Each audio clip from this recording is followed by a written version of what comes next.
Hi everyone and welcome to Homerino Collectibles, where today we're taking a look at the NECA Terminator 2 Judgment Day T-800. NECA are doing an absolutely fantastic job on their video game and movie 7-inch figures. They just look absolutely awesome, especially putting them in boxes that represent the VHS tape boxes and also, you know, like the old SNES and whatnot game boxes. They just really look fantastic. So for mint in box collectors, these things are amazing. And another reason why they're even better is that they have this little Velcro tab, so you can have that awesome looking box and you can open it up and you have this awesome display piece inside there. I absolutely love how you can just see everything.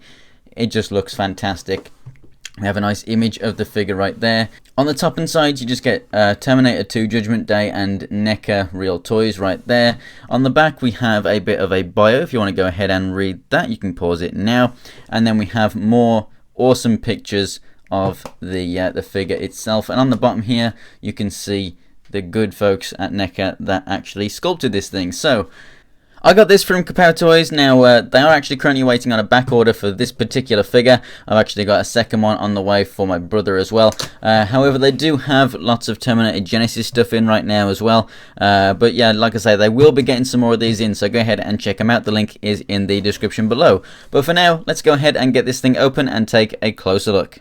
And here is the figure out of the packaging, and this thing does feel pretty damn awesome, I have to say. Now, the amount of accessories that it comes with is absolutely fantastic, because it means that you can recreate many scenes throughout the film without having to buy, you know, multiple figures. So first up, let's compare it with another Arnold Schwarzenegger figure by NECA, looking at the scale and the likeness and whatnot. So here on the right we have Dutch from Predator. One of my favourite figures from my collection, just the feel of it, the look and the articulation and everything. It's absolutely perfect. One of the best NECA figures ever in my opinion. And I do have to say, in my opinion, it does win out over this T-800, but that's simply just because, you know, that figure actually has an ab crunch, which, you know, this guy right here actually does not. But we'll get to that when we get to the articulation in just a second. Yeah, so as you can see, both of them stand about the same height. The legs are in about the same stature and whatnot, but, you know, the one on the right does stand a little bit taller.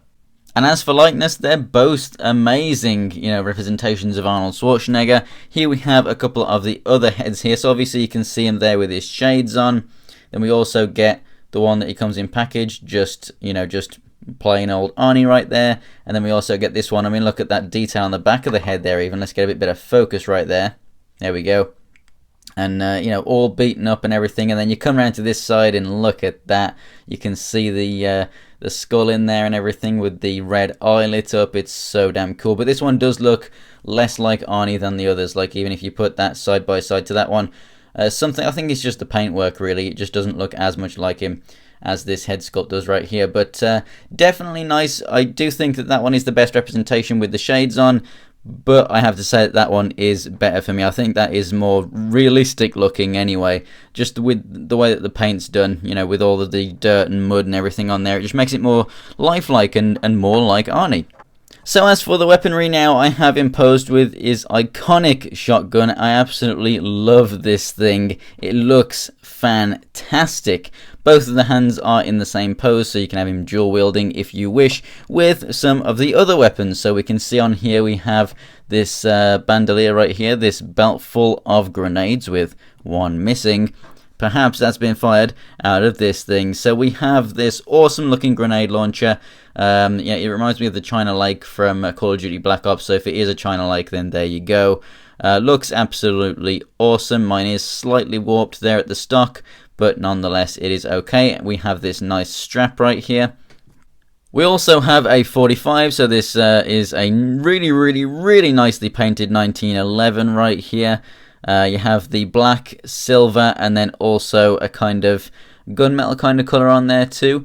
So very nice, lots of different shades on this weapon. It looks absolutely fantastic.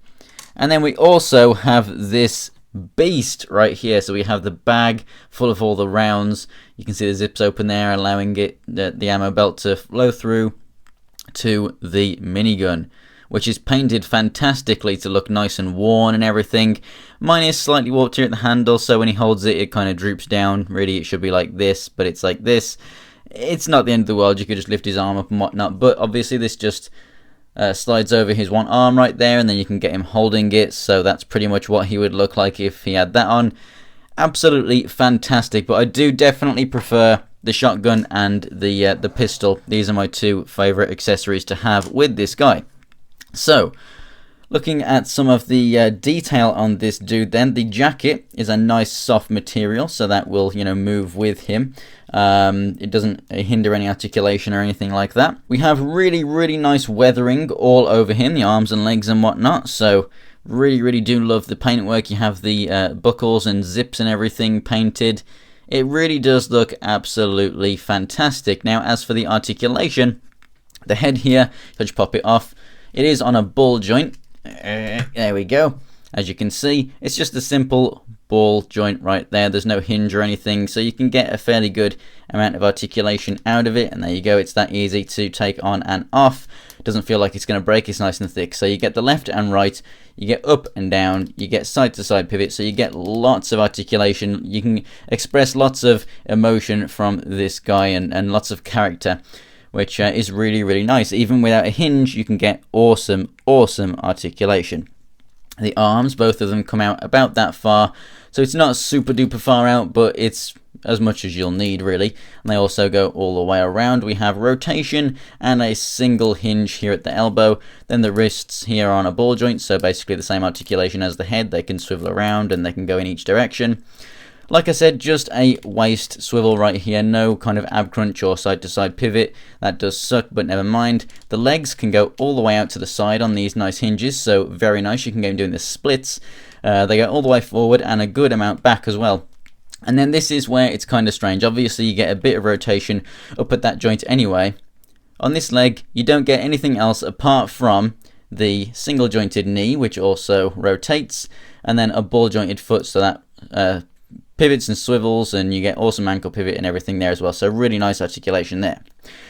On this one, you get two extra joints. You have a cut above the knee and a cut below the knee. I have absolutely no idea why you would need them, why they're there. Is it just my figure? They just randomly decided to put the cuts in. Were they supposed to be on this side, but they didn't put them there? I have no idea, but it's just got two extra joints on one leg. I would prefer those to not be there and for them to have done something with an ab crunch. But other than that, the articulation is absolutely fantastic. So yeah, I'm just really kind of, I'm just really confused as to why those two joints need to be there. As for weapon storage, you don't get any, unfortunately, but as you can see, you can go ahead and put that shotgun on his back. You can obviously put the bag on his back and have him hold the minigun whilst he's holding the pistol in another hand, and then put this on the strap around the other arm. So technically, you can actually have him holding all the weapons at once. So overall, if you are a Terminator fan, then this is definitely a figure that you must have, especially if you're an Arnie fan as well. So obviously I think there's a couple of poor choices with the articulation in this figure, but for the most part it still does everything that I would want this figure to actually do, so that's very nice indeed. You can remove that grenade belt, obviously just slipping it over the head, or just pull the head off, and then it'll be even easier to take off if you don't want that there. But I just think that the way this figure looks, it's just absolutely phenomenal, and definitely one of the best figures that came out of 2015. Just to let you guys know, I will be actually reviewing the NECA Superman Christopher Reeves figure very soon as well, and also I actually have the T-800 endoskeleton to go ahead and review for more Terminator stuff.